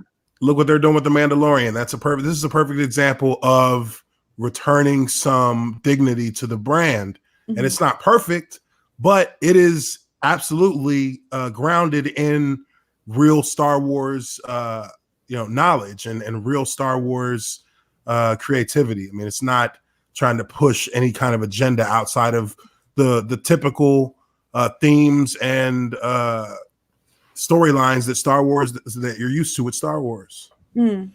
Yeah. One more super chat and then we can move on. Hashtag Raylo. Am I saying it? Yeah, go ahead. From a Dwayne Morris, $2. Hashtag Raylo lost money. But yeah, this box office is not Hope it was worth it, Disney. Hope it was worth it. So yeah, speaking of box office. Yeah, getting back to the box office. Does this look good moving forward for this movie? Well, the question right now is whether or not this movie actually can make $1 billion. Now, we will know more once we get past the second week drop. And the second week drop is you're always looking at least usually about a 40 to 50% drop, right? Typically for just about any movie, really. Anything less than that is considered incredibly good. If this movie does a 50-60% drop, which is completely for me, that's completely within expectations for this film, because I think people are going to start seeing this and they're going to start realizing that the movie itself, the actual film itself, is just a mess. Even if you are not necessarily a fan of Star Wars, even if you're not super honed in on the lore, it's not easy to sit through. It's not a very fun movie to sit through. You feel like you're absolutely being drug along at 150 miles per hour without ever being able to really absorb what it is that's going on. I think as we see that drop off, we're going to be able to know more. But if we're looking at a 50 to 60% drop off, it is altogether feasible that this movie isn't going to make $1 billion. It's possible. Back in the day, like Powderpuff Girls and Dexter's Laboratory and all those kinds of shows that came out a long time ago that were like super fast. Like adults were like, "What the hell is this shit?" Like, because it was just bam, bam, bam, like crazy scenes. Like it just moved on so fast. It's like that, but on speed. It's like it's insanity. It's a speed on speed, yeah. Yeah. I just remember when those shows first started coming out. I love them, but if I watch them now, I'm just like, what the hell is this? What's going on here? It's just like that. It's just like that. I was just gonna say something that I can't remember. Well, I would say that, I don't think the movie's going to hit $1 billion because it's not going to be the kind of movie that's going to get a ton of repeat viewings. And again, the word of mouth is going to be, at the end of the day, what pushes a movie forward or holds it back. And word of mouth for people who know Star Wars is not going to be favorable to this movie at all. So I wouldn't expect that. I see it, honestly, I think it's going to be kind of like in the same realm as Justice League is a failure. It's going to underperform strongly. I would say tops. It might top out around 900 million because it doesn't have China at all. It doesn't I have was China. wondering what was the showing over there too? What 8 million. They had 8. I think it was 8 or 10 million for the weekend. Even Solo, I think, did better than it. So it's not gonna hit $1 billion. I didn't even know that. I didn't even look at that yet. That's hilarious. Yeah. Look, Joker made $1 billion. Joker didn't have China, but Joker was also a genre-changing film, and the word of mouth carried that movie over the $1 billion mark wholehandedly, and that was with consensus amongst moviegoers. This movie is not going to have that same kind of consensus from moviegoers or critics. Well, and here's what we're looking at here, because look, it's the hardcore Star Wars fans that carry these things, that do the multiple 2, 3, 4, 5 different viewings of these movies. Those are the fans that carry these movies to $1 billion, $1.5 billion, $2 billion. Those are the people who are definitively invested in these things that carry these movies to these marks. Do general audiences do a lot for opening weekends? Sure, of course they do. They'll sort of catalyst things, but it is the absolute hardcore fan and that audience that carries these movies to those marks. The repeat viewings are absolutely necessary to get it there. And I'm sorry, but within the hardcore Star Wars fan audience, you've ticked us off, dude. You've gone and you've subverted absolutely everything that made the original trilogy worthwhile. You've gone and undermined that with this movie. So will the repeat viewings be there? There may be a few, but at large, as a wide scale fandom, I do not see those repeat viewings being in place. And can I just touch on real quick the demographics that were pulled in regarding who is watching this movie now? And let's just see, Disney, if you're watching, hello, are you there, Disney? Yeah, if you want to know if the pandering equals payoff, here you go. Yeah, who's asking? No, what do you want to know? No, sorry. So here we go. Okay, 67% male, 33% female. Okay, all right. So, Force isn't exactly female, you guys. That's okay. They're not moving getting on. that new female demographic, are they? Yeah, and now let's break it down even more. Okay, 56% Caucasian, because I strongly believe that could have changed just a little bit. We might have had more of a demographic from the African American. If Finn was probably more prominent, it might have been something more interesting. I don't know, but obviously the white people still were the main part of this movie. Lando wasn't enough to bring black people. Yeah, a cameo of Lando, not enough. Yeah, so we had it's a cameo. It's not like an actual exactly. 56% Caucasian, 19% Hispanic, 10% African American, 8% Asian. That's crazy I thought I would have swore more black people would be into Star Wars. Hell no, dude, because Finn's not the main character. Tom, we have I understand. You can ask a black person, right? No, I know. I know the demo. I'm just saying. I wish we had the older demographics to compare it to. Yeah. Especially Uche, do you have any family or friends that were African American and liked it, or that see it, or that care? They weren't African American. Yeah. Look. So obviously, I played football, right? And we used to have lightsaber fights in the locker room during training camp. There were plenty of black. There are plenty of black players a fly on that wall who liked Star Wars. We would turn on the Duel of the Fates. And we would have matchups in like our break time in between practices, with what little energy we had. We would, we'd have lightsaber fights. So, I mean, guys started going and getting their own lightsabers. So guys like Star Wars. If Finn was a character who was focused on in the same way as Rey, like we've been talking about this, throughout this whole stream, if they had used those two characters as the new generation of Jedi, you absolutely would have saw a much, much bigger turnout for all of the Star Wars movies from the African American part of the population. But he was done dirty. He was done absolutely dirty. And people knew that going into this because they'd seen how he was treated in The Last Jedi. So why should they turn out for a movie where clearly you claim the representation is so important. You claim that that's such a big aspect of these movies, but you did it so poorly. So why should they show up for this? And look, turns out females aren't that interested either. Look, we recognize that the ladies here on this panel are part of a very small demographic. I would like to call us exceptional.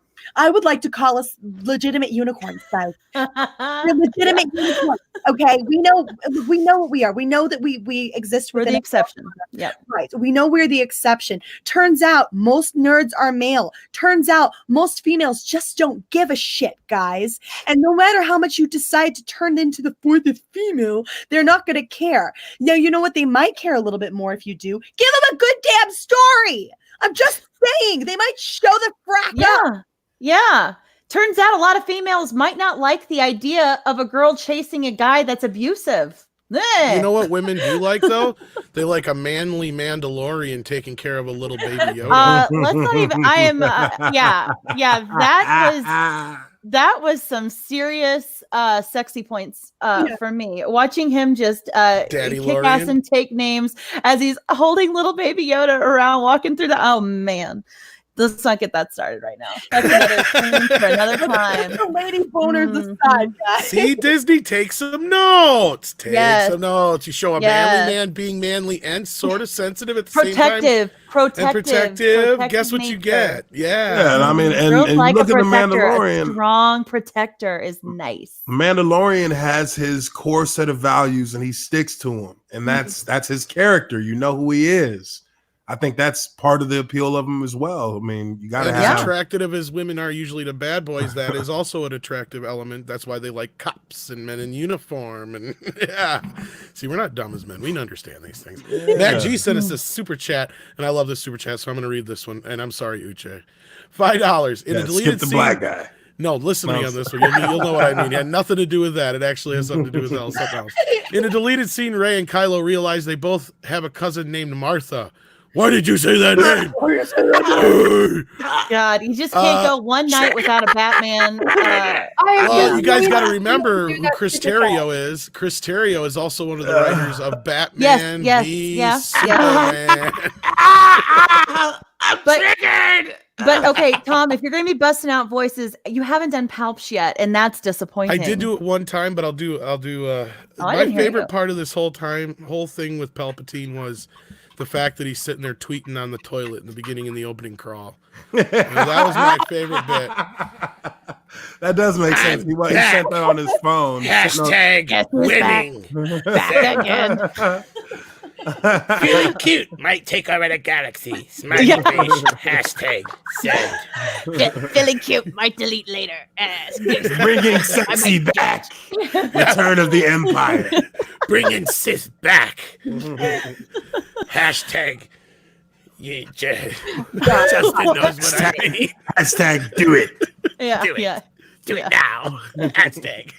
I swear, Mountain Dew missed a huge opportunity with that. In terms of promotional marketing, like that would have been. Does the hashtag go first or after? Boomer Palpatine in the house, you guys. That is the character we need. Hashtag Return of the Sith. Okay, Boomer. Okay, Boomer. That reminds me, I've got videos I gotta return to Blockbuster too. That explains that. It does. Boomer Palpatine does explain the conundrum of the forgetfulness behind the lightning coming back at you. We've seen this before, pal. Senile Palpatine. He forgot he was supposed to transfer into Rey after she killed him. It's also Boomer Palpatine forgot to finish out what he said he was going to do. He forgot to transfer. It was that he forgot, like, whether or not he wanted her dead, or whether or not he wanted her alive, or whether or not he just wanted her to take. I know, right? For him, like, what the fuck did I just say? I mean, the poor man is so. I was supposed to Sith transfer. Have you seen my pills? They're in a little box. How do you fax a soul? I forgot. How do you turn this thing on again? It's been 10 years since I faxed a soul. Shit. And he doesn't have any grandkids to teach him these things. Where's my beeper? That's why she's supposed to be here. My granddaughter Ray, she's She's so lovely, but she's forgetful. She was supposed to come show me how to do this. You didn't set out my pills for the week, guys. It just keeps saying continue. Hey, have you Enter seen- password. Where's my CPAP? He keeps forgetting Where's that my Vader's CPAP? dead. But we had one more super I made chat. my password. Yeah, I should have swore it was 1, 2, 3, 4, 5. Coolix81 Australia $2. But how long before another Star Wars cinematic offering? Well, we already know the answer to that. That's in 2022. 2022. And Not a there's- trilogy though, supposedly. Actually, it is. Yeah, that's That's the what. thing. But they just say they're Yeah. saying we're not going to The, move forward with trilogy format. The We're not rumor is talking though about it a will be trilogy. Feige's. So we'll see. Yeah, we'll see. Feige plus Favroni, please. I just don't see why I don't see the point in giving Feige a Star Wars movie if you're not going to let him take over the Star Wars the franchise. He pretty much is. I think he's going to be mentoring him and Favreau. I think are going to be kind of mentoring Favroni through this whole thing, or Filoni actually, we call him his real name. But I'd rather Favreau have is the- Favreau run it. I'd rather have Favreau work with Feige to run it than have Filoni I involved think with it. I think Favreau's too busy. I think he would if he didn't want to do his own things. But he's like, I mean, Who's handling the Obi-Wan series? that would be Deborah Chow is directing No, it, but I don't know no, who's producing producing. it off. Yeah. Offhand, I don't know. I mean, you got to expect Favreau is going to be an executive producer. He on might, that. him or well, we also still have Michelle Redjuan hanging around. She's one of Bad Robots people, and yeah, it's going to be interesting going forward. But basically, we keep hearing more and more often that the KK has zero control. Yeah. Oh yeah, she's on the. I mean, dude, I'm promise you, if this movie doesn't hit $1 billion, she's out the door. And I'm okay with that. Take Ryan with you. He doesn't need to be anywhere part of Because Disney. you got to anything. know that Iger. I mean, from like the rumors that Doomcock talked about, Iger is pretty pissed about all of this. Good. So I'm pretty sure he'll feel a lot safer in letting her go if the movie is a certified failure for the standard of Star Wars, not for the standard of just movies. What about Michelle Redjuan? Who's that? Well, she's the other chick that's hanging Co-producer. around. I think she's Is that the story group leader? or she's the something? one who kind of came in and was supposed to be taking over for Yeah. KK. The protege. Oh, that's Yeah. that's dead. That's been dead. Yeah, I don't think so. And David Dilk sent us the super chat, says, would you like a new Star Wars where A New Hope is canon, Vader kills Anakin, and there's a brand new Yoda and Palpatine? Not particularly, but I would like to see somebody go and do like their own version, like a fan film version of the original Star Wars scripts. I think that would be interesting, way before they got to where they are now. What do you guys think, real quick? That would We be got to get wrapping up. That would be cool. Yeah.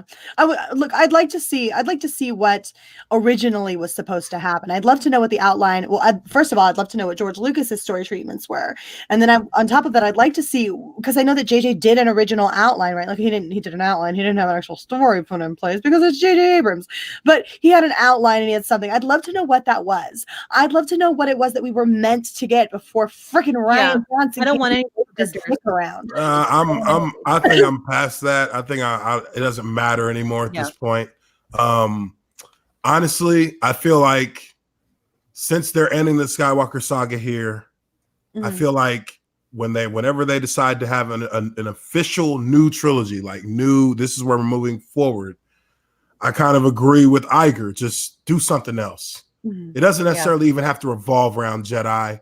Just do something else and make it good. Do it well. I mean, do it well, think it out, plan it, and make sure that you give us something that we can invest ourselves in. Don't try to rehash, remake, or you don't even have to pay homage to anything in the original trilogy or the prequels. If you're ending the saga and moving on, then don't address the saga at any outside of just short references that are historical in the world building of the new trilogy. Just stay away from it. Just stay away from the old stuff and just do something completely new that you want us to invest in and do it the right way. And that's it. That's true. I agree. Dan Ramos sends us $5. Roses are red, violets are blue. Star Wars has been bled, but here's $5 for you. Thank you so much, Dan Ramos, for that. And I'm sure the ladies in Uche loved a little poem there. We got another $2 from Matt G. Evil Dead has better heroes. Journey groovy. Yeah, that's very true.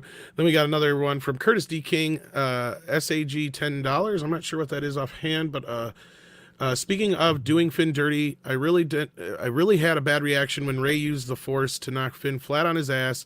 I couldn't help but interpret it how emasculating that was for his character. Yeah, well, yeah, that part's true, but he also just needed to mind his own goddamn business at some point too. Keeps sticking in there and coming in like he's trying to save Rey. He's running in, chasing her. Like again, that's a trope that they made of him. Yeah. That is embarrassing. Like, why is he running after her It's like that? Let go, boy. But anyway, she don't want you. She doesn't. She wants Kylo Ben's chesticles. And she's not that good looking, so I don't know. Yeah, you're better off with what's go her for face. it. Go for that other one. So can we round this up? Yes, let's do this. What do you ladies predict, and Uche, of course, predict this movie's going to end with at the box office? So we can let Uche start if he wants to. I will say that best case scenario possible, it touches $1 billion, but I think more likely it's going to fall short by 50 to 100. I'm gonna supplement that and agree, because that was always from the beginning. I've been saying from the get-go, I want Joker to beat Star Wars, and so I'm gonna go with that. Not gonna touch Joker. Gonna come pretty close, but when it comes to overall investment, Joker reigns supreme. I don't think it's going to touch Joker at all. No one. I think it's very much going to slow down and not going to reach that high. I'm going to do a worst case scenario here because that's just the kind of person that I am. And so I'm sort of bracing my heart. I don't want to get my hopes in the air, although I pray for 900 million. But what do I expect could be the worst case scenario for us as fandom ministers who are trying to get a message across here? 1 billion to 1.1 billion. I think 1.1 billion is the absolute most we're going to see out of this worst case scenario, or best case scenario for the movie itself. But I think it's possible that we might see it float around somewhere around 900 million. Yeah. Ronald K. Armstrong, filmmaker, sends us $10. Thank you so much. And thank you, everybody, for the super chats tonight. And if you can't super chat us, we appreciate the fact that you want to, but that you don't have to. The best you can do is share this. That helps so much more than you can imagine. And hit the like button, all that good stuff, interaction. But yeah, he says, just came from seeing Star Wars theater, was completely empty. SW rip. I hated the film Ray Lay Fly. Yeah, I think that's kind of the sentiments of just about everybody here on the stage tonight. And the theaters by me were also empty. I checked today. Almost every single screening of all of them where I live had less than 10 seats. And I'm talking the IMAX and everything. Oh wow! I'm gonna say my prediction. I'm gonna surprise you guys. It's gonna hit about 950. But yeah, we're on the same page there. But Disney's gonna pull an end game.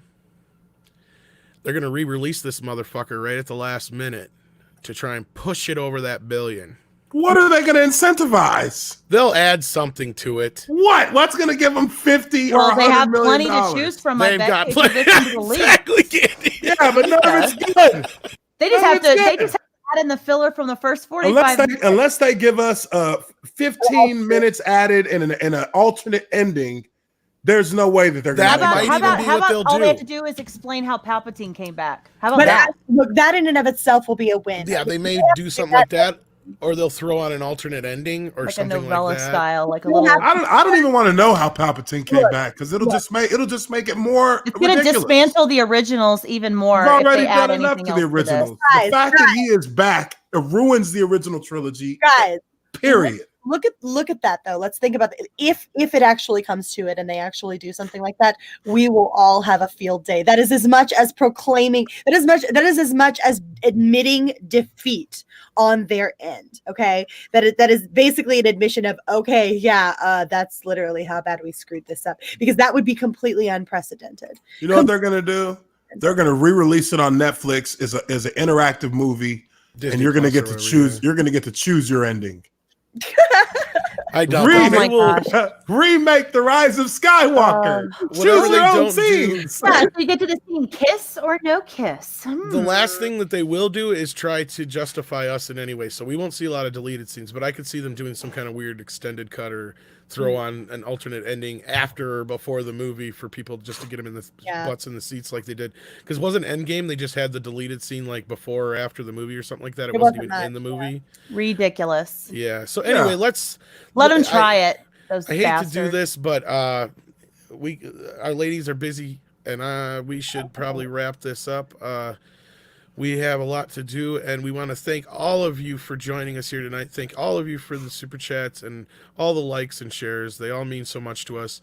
Merry Christmas to everybody from us here at Midnight's Edge, or Happy Holidays, whatever you celebrate. We don't want to single anybody out or, sound like we're whatever, but We're an inclusive fandom. Yeah, that's Merry right. Christmas, Happy Holidays. Why not? That's right. Enjoy your week off work. How about Yeah, that? if you're lucky enough to get a week off work, enjoy and come watch. Some of us are definitely going to be streaming and dropping videos all throughout the week, I'm sure. So let's go around real quick and say goodbye to everybody. Uche, the observant lineman, tell them where they can find you and a little bit about yourself, real super quick. I'm the observant lineman, Uche Waneri, aka Darth Slayer, aka Uche Windu. You can find me on my channel of my name, Uche Waneri. And you can also find me on videos that I drop on Geeks and Gamers as well. Appreciate you having me on this toxic femininity. We loved having you. We love having you, Uche. It's always a pleasure and an honor, as I said in the opening. Geeky Candy, another pleasure and honor to always be around you. Tell the folks out there about yourself. Yes, you guys, I'm Candace, aka Geeky Candy. I have a Twitter, I have a Facebook, I have an Instagram, and I do have a YouTube channel. I do post frequently to that YouTube channel, and I do live streams. I play video games, just finished up Fallen Order, Star Wars Fallen Order, and I am getting back into some Call of Duty Modern Warfare until Cyberpunk comes out. So I got a couple other games I'm going to be throwing out there on my Twitter. I'm going to do a poll. I'm going to let you guys decide, what does Candy play next? I want to know. So I look forward to talking to you guys soon. All right. We look forward to that. And, of course, Miss Sarcastic Nerd, tell the folks out there a little bit about yourself, where they can find you. Hey guys, I'm the Sarcastic Nerd, but you can call me Miss. I'm a genuinely nice person, I swear to God. And you can follow me on Twitter. You can find me on YouTube. And that's the only places you can find me. You can't find me anywhere else, even if I've taken something. Not even Earth. She's actually broadcasting from the moon, but I wasn't supposed to say that. You ruined it, Tom. Ruined it. I know. I'll have to move her to Venus now. Anyway, last but definitely not least, our mistress of ceremonies, Mary B. Tell them about yourself, where they can find you, and all that good stuff. And Rager88, thank you so much for the $2 clutch super chat there as well. Well, hi guys, I am Mary B. I am the Mistress of Mayhem, disruptor of the narrative, and official Whammon card holder. You can find me over on my channel, Mary Mayhem, where I talk about newsy news stuff during the week, and on the weekends I tend to have a little bit more fun with things. So hopefully you guys will come over and check me out. I'm bordering on that 6,000 subscriber mark. At least I was before I started this stream today. I'm also a proud member of Geeks and Gamers, so you can find me putting out videos over there as well. So hopefully you guys will come over, check me out, and I will see you all later. And I keep forgetting too that I am Geeks and Gamers also. I am. I just don't post enough yet. As am I. Yes. Yes. Yeah, I literally was like, I forgot to say I'm part of Geeks and Gamers. Yeah. I'm happy We to be a love- part of that family with you guys. So We yeah. love the Geeks and Gamers family.